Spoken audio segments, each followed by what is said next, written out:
Well, Genesis of the show starts off by answering last week's trivia question. And last week we asked you about Mozambique. Come the next AFCON, they will be making a return to the African spectacle, having made a 13-year hiatus.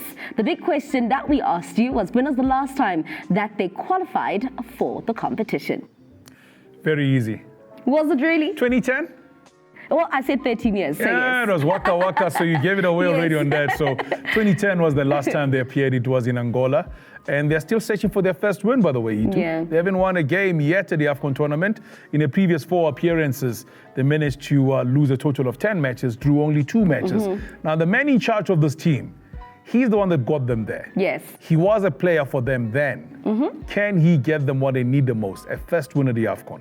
Well, that is the big question. Can Mozambique secure their first victory at the AFCON when they make their return to the African spectacle? Thank you so much for tuning in, or should I say for interacting with us and answering last week's trivia question. I know that Brian Mufgang had a couple of laughs with some of the answers that came in. We're not going to talk about what happens behind the scenes because I was like, huh?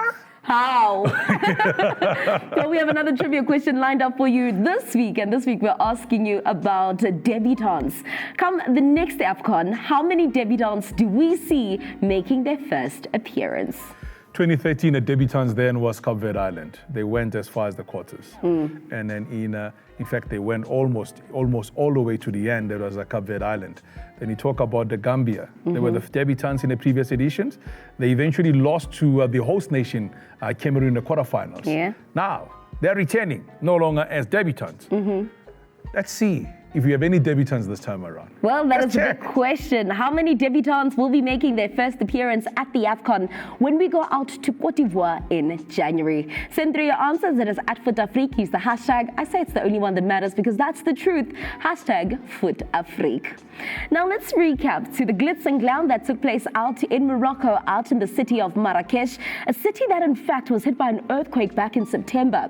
What a moment it was for them to actually host the CAF Awards. It is indeed. I mean, when the announcement was made that they want to be hosting the awards, I was like, it's good. Yeah. Because first of all, the King of Morocco came out and was very supportive to his people. Mohammed. Mohammed has always been very supportive and come out. And Morocco has been the ultimate place for football in the last few years. Yeah. Since Dr. Patrice Motsepe took over as the head of CAF as well, we have seen everything going the Morocco way. And it was only befitting for Africa and football to be celebrated and really reassure the people of Morocco that we have you.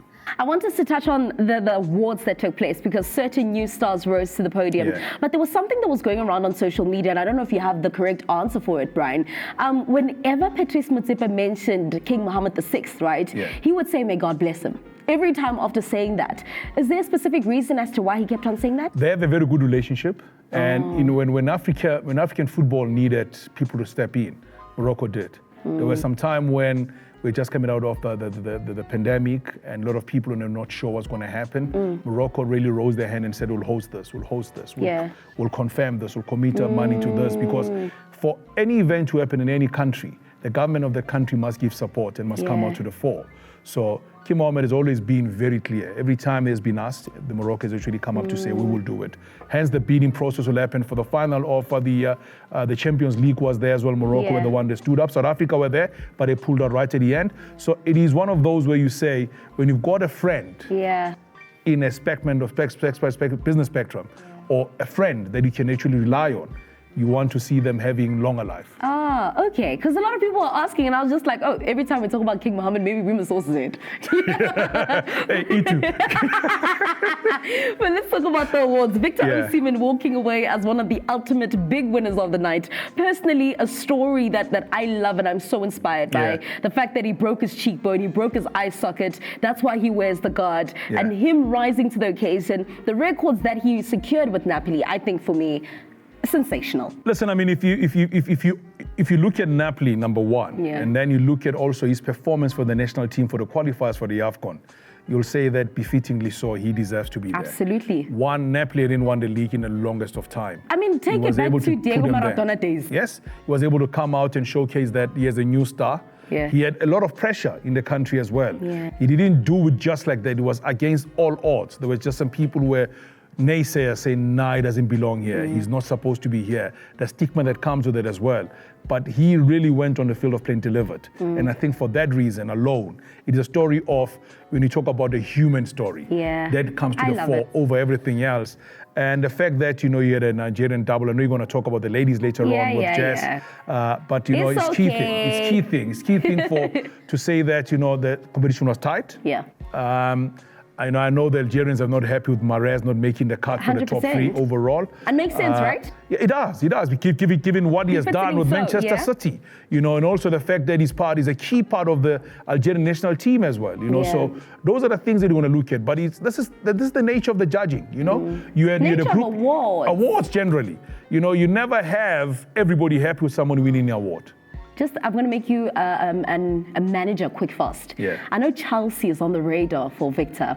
Would that be a good move right now? I think it is. Okay. It's going to be. Okay, we'll wait and see. You need to place yourself in a good league. That's how you're going to be able to get awards. And I think that's one of the reasons you will talk about later on about the ladies. It is where you place yourself that makes you attract the most numbers and the most support from everybody else. Lion of Judah? That's like, I was so proud. I mean, he has had to go through so much. Leaving South Africa, leaving South Africa, going to the UK, not making it out of there, coming back to Africa, going to Al Ahly, having some doomsday and saying maybe when Pito leaves, he'll have to leave. He's not going to be able to do very well. He played assist. He scored goals. He was creative. He was a live wire for that Al Ahly team. Hence, they also won the Team of the Year in the club competition point of view. I think Pesita well deserved. Congratulations to men of Witbank. Yeah, congratulations to Son of the Soil. They normally say that there's something about a woman who cuts her hair. But at this point, I think there's something life-changing about a man who decides to go bald.